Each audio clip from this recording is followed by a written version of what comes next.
అందరూ కామన్‌గా మాట్లాడుకునే విషయమే. ఆడవాళ్ళు గ్రేట్ అని, మగవాళ్ళు గ్రేట్ అనేసి అనుకుంటా ఉంటారు. అయితే ఇద్దరు గ్రేట్ అండి నా దృష్టిలో అయితే.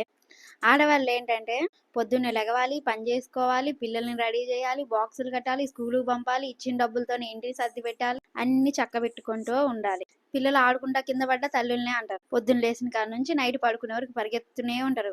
ఇక మగవాళ్ళంటారా?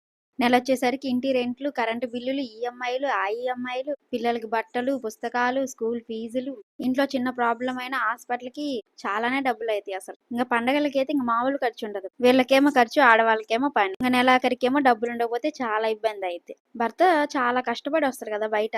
వాళ్ళకి మనం మంచు కొండలా అవ్వాలి గానీ, వేడి సెగలాగైతే అసలవ్వగూడదు. హస్బెండ్స్ కూడా బయట తిరిగొస్తారు. పొద్దుగూకులు ఇంట్లోనే ఉంటారు ఆడవాళ్ళు. బయట టెన్షన్స్ అన్నీ వాళ్ళ మీద అస్సలు చూపియకూడదు. వాళ్ళతో ఎంతో ప్రేమగా అయితే ఉండాలి. ఒకరినొకరిని అర్థం చేసుకుంటేనే చాలా బాండింగ్ ఇద్దరి మధ్య బాండింగ్ అనేది పెరిగిద్ది. పిల్లలు గూడా మనల్ని చూసి అయితే నేర్చుకుంటారు. అందరూ హ్యాపీగా ఉండండి.